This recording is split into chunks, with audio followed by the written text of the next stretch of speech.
Anything that makes the United States less competitive with other foreign countries is definitely not in the best interest of the United States.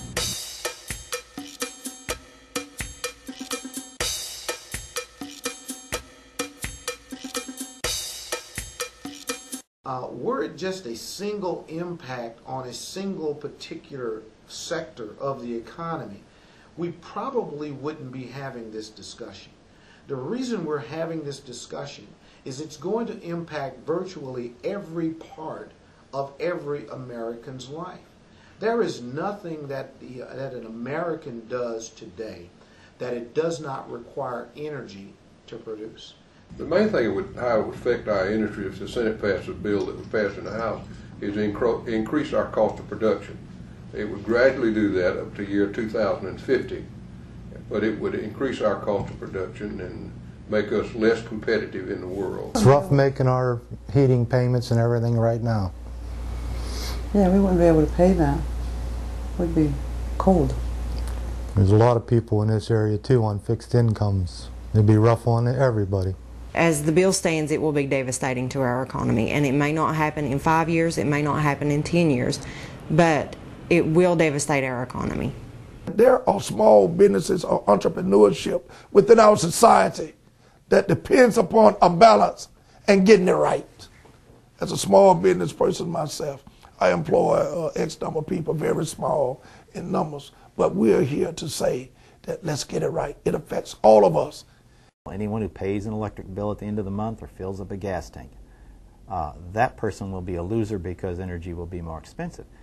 The gainers are those who have been able to game the system. They are ones who trade in carbon credits. They are ones who, it's almost an energy Ponzi scheme where you build up the reputation of something like solar or wind and sell it off and then watch the fact that this energy source is not very reliable happen. But then you're immune to it because you've sold it.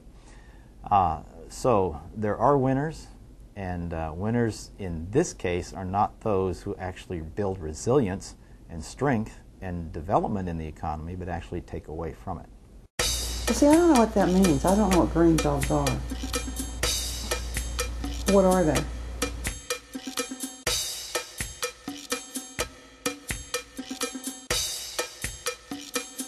What we will see in this country is a continued slowing of the economy. We won't see net jobs. We'll see a loss of jobs because it will increase the cost of doing business for our smaller businesses and our medium-sized businesses. And as their cost of doing business increases, we will see a loss of jobs. We don't have any wind or solar like they do out west. So we feel like it is going to cost us a lot of jobs here in the South by not having either one of those. As I see it, the only jobs it's going to create would be regulatory jobs. So I would say, how could you possibly think this is going to help our economic situation? Well, the senators from Pennsylvania and West Virginia and a bunch of other states should be voting against this because they were voted in by the people, and all this is going to do is hurt the people. If they're smart, they'll go against it.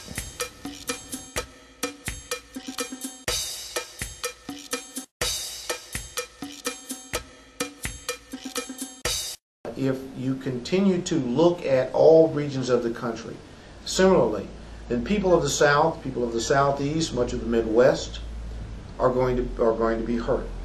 African Americans, Hispanic households, other poor families are going to be disproportionately impacted.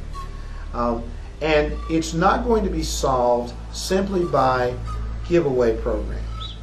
They need to step up to the plate and take care of the people that voted them in office. And if they don't do that, then I think we should try to vote those out that sell us down the river on this project here. They need to come down and visit the area that it's going to impact. I wish they would stop and think of how many people's lives are going to be affected. Let's not forget about today, worrying about tomorrow. No deberíamos olvidarnos de hoy, pensando en mañana. I would ask, as a citizen, I would ask my senators to really pay attention to the unintended consequences that this legislation may well have. Most Americans today, quite frankly, are not afraid to make a sacrifice. They've made sacrifices. That is part of being an American. But in past generations, Americans have always had that sacrifice defined for them. The impact of that sacrifice has been defined. The difference here is that Americans are being asked to make a sacrifice, and there is no definition. There is no definition of the impact, of the cost of this particular bill.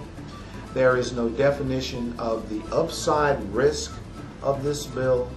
There is no sensitivity to the geographical differences that exist in America. Americans are prepared to sacrifice, but they need to know the extent of the cost of that sacrifice.